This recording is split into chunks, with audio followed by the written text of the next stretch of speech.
আমরা কিন্তু সবাই কলিজি খেতে পছন্দ করি, কিন্তু কলিজিটাকে এভাবে রান্না করে খেলে কিন্তু অনেকটাই টেস্ট। সাথে একটি আলু দিয়ে যদি আমরা কলিজিটাকে রান্না করে খাই তাহলে কিন্তু খেতে অনেকটাই সুস্বাদু লাগে, স্বাদও দ্বিগুণ বেড়ে যায়। আর এভাবে ভাজিটাও কিন্তু খেতে অনেকটাই মজা হয়। হ্যালো এভরিওয়ান, সবাই কেমন আছেন? আমি আজকে নিয়ে আসছি অন্যরকম একটি রান্না। চলুন রান্নাটি আপনাদের সাথে শেয়ার করি। আসসালামু আলাইকুম।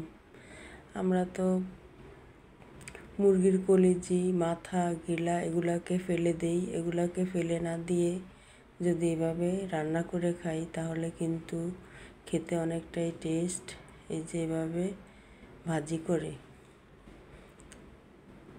এই যে আমি এখানে একটি মিক্সিং বোল নিয়েছি। এবার এখানে আমি ঢেলে দিয়েছি মুরগির মাথা, কলিজি, গুদ্দা, ঘিলা। এগুলাকে কিন্তু আমি ভালো করে 3 বার করে ধুয়ে নিয়েছি। ধুয়ে এরপরে কিন্তু পানিটাকে ভালো করে জ্বালনিতে ঝরিয়ে নিয়েছি, একটু পানিও যেন না থাকে। এবার আমি এখানে একটি মিডিয়াম সাইজের আলু নিয়ে আলুটাকে কিউব করে কেটে নিয়েছি। এভাবে কিউব করে কেটে নিতে হবে, একেবারে ছোট সাইজ করে। এবার আমি এখানে অ্যাড করে দিচ্ছি হলুদ, হলুদ গুঁড়ো, মরিচ গুঁড়ো, লবণ, জিরার গুঁড়ো। এরপরে অ্যাড করে দিচ্ছি 1 টেবিল চামচ করে আদা বাটা, রসুন বাটা।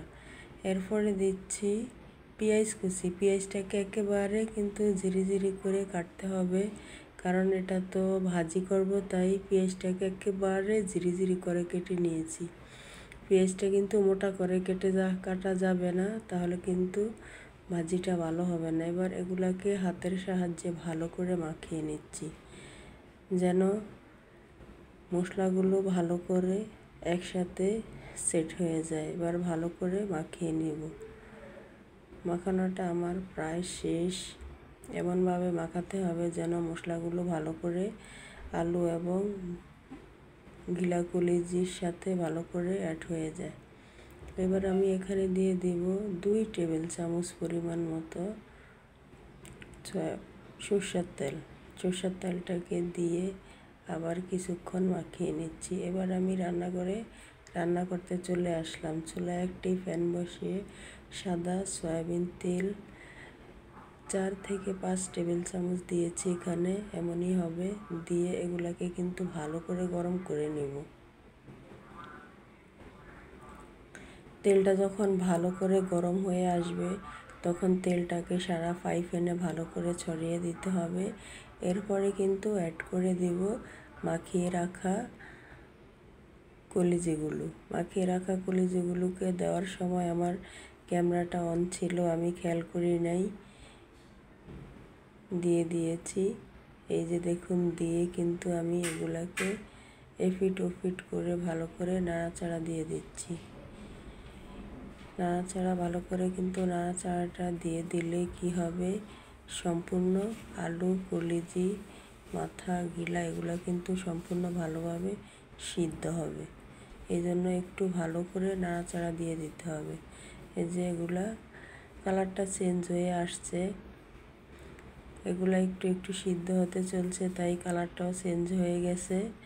এই যে দেখুন, এখানে কিন্তু কোনো রকম পানি অ্যাড করা যাবে না, কারণ এটাকে তো ভাজি করে নেব, তাই এখানে কোনো পানি অ্যাড করা যাবে না। সম্পূর্ণ মশলা, আলু, গিলা কলিজি আর হলো মুরগির মাথা, এই জন্য এখানে কোনো রকম পানি অ্যাড করি নাই আমি। এবার আমি এগুলাকে, তেলের পরিমাণটা হালকা একটু বেশি লাগতে পারে। এবার আমি এগুলাকে আবার একটু পাকা করে মাঝখানে দিয়ে দিচ্ছি 2 টেবিল চামচের মতো সরষের তেল। সরষের তেলটা দিয়ে রান্না করলে কিন্তু রান্নাটা খেতে অনেকটাই সুস্বাদু হয়, খাবার টেস্টটা কিন্তু অনেক বেড়ে যায়।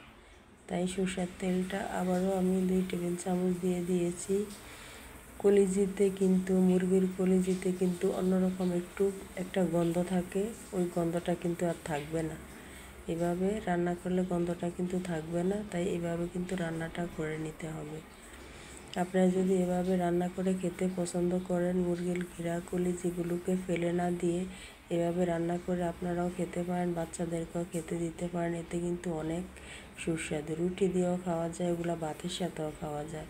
ঝালটা একটু পরিমাণে হালকা একটু বেশি দিলেই হবে। আমার ভিডিও রান্নাগুলি যদি আপনাদের একটু ভালো লেগে থাকে তাহলে কিন্তু একটা লাইক দিতে ভুলবেন না, আর আপনাদের বন্ধু বান্ধবের কাছে শেয়ার করতে ভুলে যাবেন না। আর এরকম যদি রান্না আপনারা পেতে চান তাহলে আমার চ্যানেলটিকে সাবস্ক্রাইব করে আমার পাশে থাকবেন। এবার আমি এখানে একটি ঢাকনা ব্যবহার করছি। ঢাকনাটা দেওয়ার কারণ হলো আলুটা যদি একটু শক্ত থাকে, এই জন্য কিছুক্ষণ ঢাকনাটা দিয়ে রাখলে আলুটা কিন্তু সিদ্ধ হয়ে যাবে। আর চুলার আঁচটা কিন্তু একেবারে লো হিট করে রাখতে হবে, তাহলে কিন্তু পুড়ে যাবে, কোনো জিনিস কিন্তু সিদ্ধ হবে না, পুড়ে যাবে, মশলাও পুড়ে যাবে, আলু পুড়ে যাবে, এগুলো কিন্তু সিদ্ধ হবে না, কাঁচা থেকে যাবে। তাই চুলার হিটটা একেবারে লো হিট করে রেখে এরপরে কিন্তু রান্নাটা করতে হবে। যে আমি কিছুক্ষণ আবার নাড়াচাড়া দিয়ে দিচ্ছি।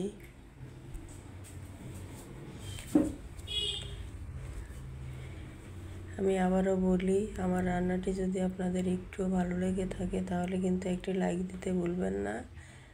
আর আমার এরকম রান্নাগুলি যদি আপনারা পেতে চান তাহলে আমার চ্যানেলটিকে সাবস্ক্রাইব করে আমার পাশে থাকবেন, আর আমার রান্নাগুলিকে আপনাদের সবার কাছে শেয়ার করে দেবেন।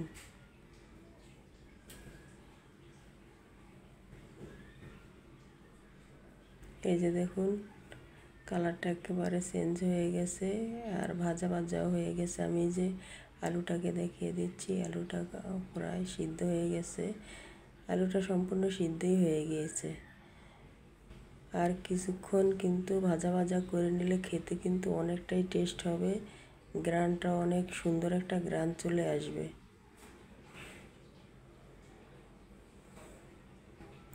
আমি আবার এক দুবার একটু ঢাকনাটাকে দিয়ে দিচ্ছি, আবার এক দুবার একটু ভালো করে নাড়াচাড়া দিয়ে দিচ্ছি, যাতে কোনো কাঁচার ভাবটা না থাকে, সম্পূর্ণ ভালো করে ভাজা হয়ে যায় আর সিদ্ধটাও কিন্তু পারফেক্টভাবে হয়।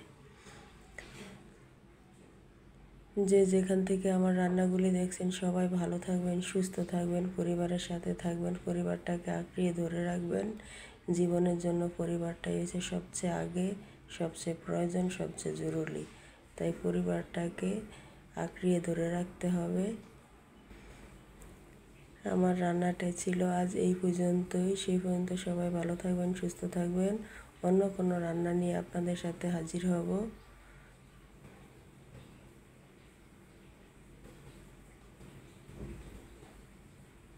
সবাই ভালো থাকবেন, সুস্থ থাকবেন। আল্লাহ হাফেজ। আসসালামু আলাইকুম।